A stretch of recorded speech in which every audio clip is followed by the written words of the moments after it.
দুকা ছাড়তে হবে, 2 নম্বরই বাদ দিতে হবে, দাগাবাজি আর দুকাবাজি আর খেয়ানত বাদ দিতে হবে, টকাটকি বাদ দিতে হবে, মানুষের সম্পত্তি আত্মসাৎ বাদ দিতে হবে। সর্বজীবের দয়ার যে ব্যবহার ইসলাম শিখিয়েছে সেটা অবলম্বন করতে হবে। আল্লাহর হাবিবে ফরমাইন, রাহিমুনা ইয়ারহামুহুমুর রাহমান, যারা দয়াদ্র চিত্ত বিশিষ্ট মানুষ, যারা মানুষ দয়ালু, রহমান অর্থাৎ করুণাময় আল্লাহ তাদের উপরে দয়া করে থাকেন। ইরহামু মান ফিল আরদ, এই জমিনে যারা বসবাস করে তাদের উপরে তোমরা দয়া করো। ইয়ারহামকুম মান ফিস সামা, তাহলে আকাশের অধিবাসীরা, আকাশে যারা আছে তাদের দয়ার উপযোগীও তোমরা হয়ে যাবে। সুবহানাল্লাহ। যাদের হৃদয়ে আছে দয়া, করুণা আর ভালোবাসা, আল্লাহর দয়া, ফেরেশতাদের ভালোবাসা তারাই পায়। নবীর ফরমান, উর্দু কবি আল্লামা আলতাফ হোসেন হালি বলতেছেন, খুদা রহম করতা नहीं उस बशर पर, खुदा रहम करता नहीं उस बशर पर, ना हो दर्द की चोट जिसके जिगर पर, ना हो दर्द की चोट जिसके जिगर पर। যার হৃদয়ে মানুষের দুঃখ দুর্দশার চিহ্ন পাওয়া যায় না, চোট লাগে না, আল্লাহ তার উপরে দয়া কোনোদিন করেন না। এরপরে তাই নবীজির সিফত কইরা, আরে তোমাদের নবী তো এমন নবী ছিলেন, वो नबियों पे रहमत लक़ब पाने वाला, मुरादे गरीबों की बरलाने वाला, वो अपने पराए का गम काने वाला। তিনি তো সেই নবী যিনি রহমত উপাধিতে ভূষিত, রহমতুল লিল আলামিন, আর নিজের এবং পরের উভয়ের দুঃখে যিনি সমানভাবে দুঃখিত হতেন।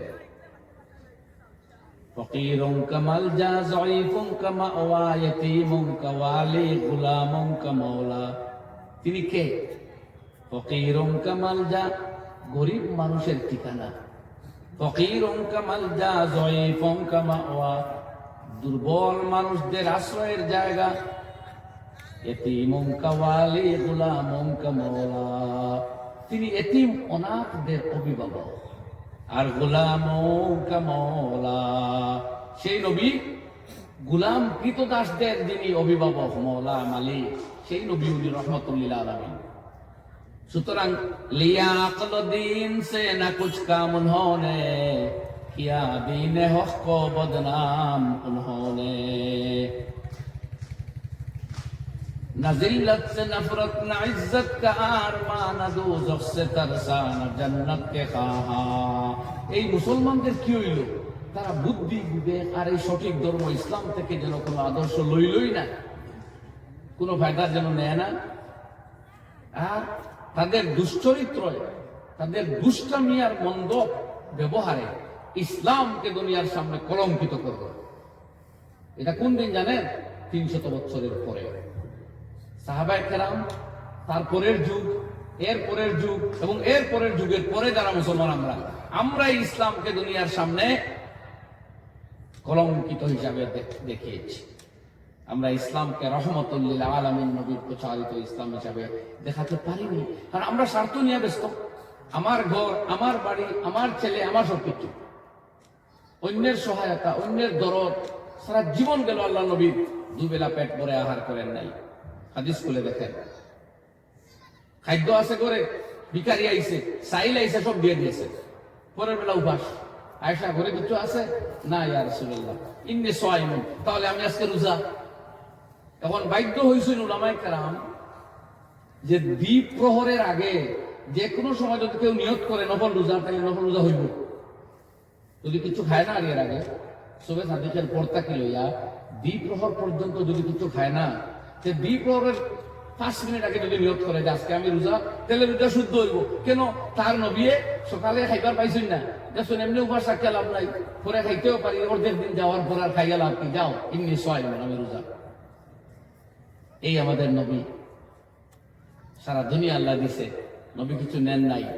শেষ জীবনে তো সাম্রাজ্য হাসিল হয়ে গেল, বরফতা হইল, লক্ষ লক্ষ টাকা হাজুর, কোটি কোটি টাকা সম্পত্তি আসতেছে, শুধু সৎকার সৎকার।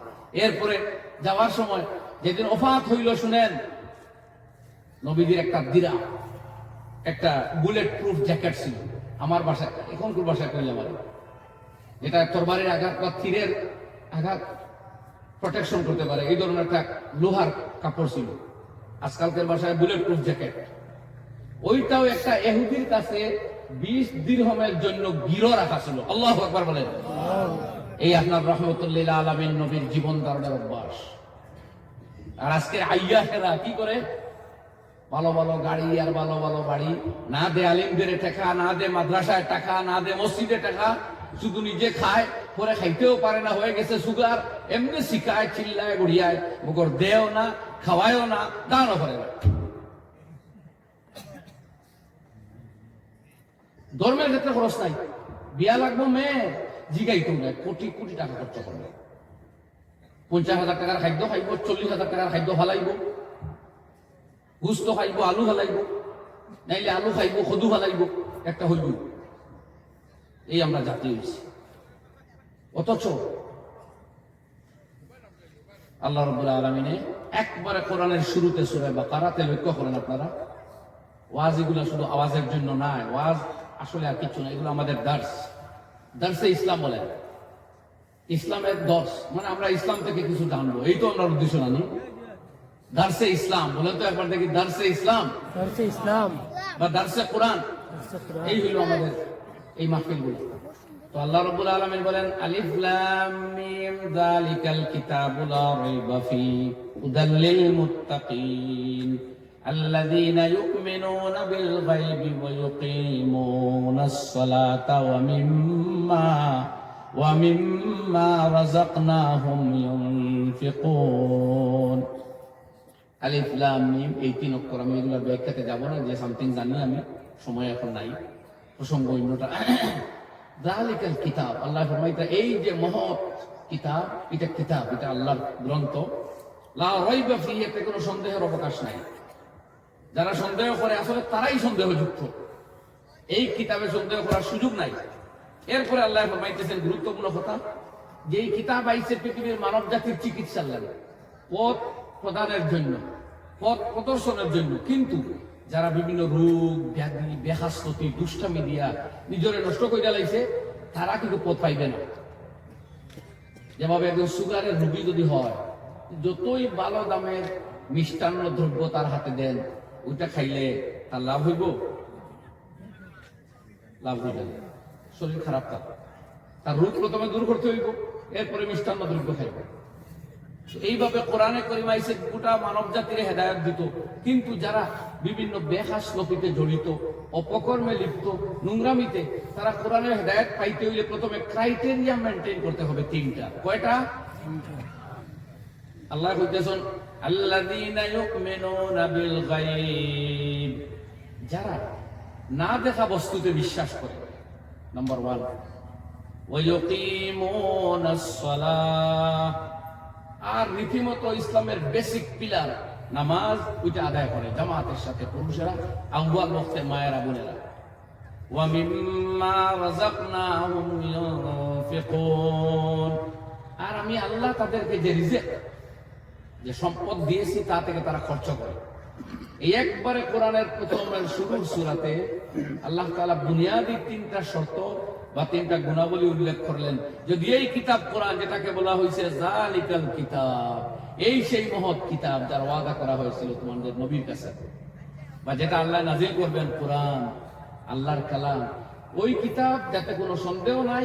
কিন্তু এই কিতাব থেকে ওই কোয়ালিটি, ওই সমস্ত গুণের অধিকারী মানুষেরা ফায়দা পাইব, যারা না দেখা বস্তুতে ঈমান আনবো, যারা নামাজি হইব, আর যারা দান করব। এই 3 সিফত। এবার এই 3 সিফত যদি আমাদের মধ্যে থাকে না, তাহলে কোরআন গরো থাকলেও কাম হইবে না, কোরআন মৌলবী হিসাবে পড়িয়া শুনাইলেও কাম হইবে না। ভালো প্রেসক্রিপশন একজনে শুনাইতেছে, আপনার জন্য এই ঔষধটা সকালে খাবেন, ওইটা মধ্যাহ্নে খাবেন, ওইটা রাতের বেলা খাবেন, আর ওই বস্তুগুলা খাবেন না, সব আপনি শুনলেন। প্রথমে ইমাম সাহেব শুনাইলো, পরে প্রিন্সিপালে শুনাইলো, পরে আমিরুল মুমিনিনে শুনাইলো, কিন্তু আপনি কোনোটার গুরুত্বই দিলেন না। উত্তর দেন তো দেখি, এবার আপনার রোগ সারবে? কমবে রোগ? তো এইভাবেই তো এই কোরআন দ্বারা প্রেসক্রিপশন দেওয়া হয়েছে, কিন্তু আপনাকে আগে ঔষধগুলো সেবন করতে হবে। প্রথম ঔষধ কি? ইমান বিল গায়েব, না দেখা বস্তুতে বিশ্বাস করতে হবে। আল্লাহ সুবহানাহু ওয়া তাআলা এক এবং একক সত্তা, তার কোনো শরীক নাই। আম্বিয়া কেরাম ওরা আছেন, আল্লাহর ফেরেশতা আছেন, মৃত্যুর পরে আমাদের জীবিত করা হইবে। ওয়াল বাসি বাদাল মাউত, সব জিজ্ঞাসা করা হইবে। জীবনের সওয়াল হবে, জওয়ানির সওয়াল হবে, মালের সওয়াল হবে, জ্ঞানের সওয়াল হবে। এগুলো হাদিসের কথা, আমি আর হাদিস পড়তেছি না। তো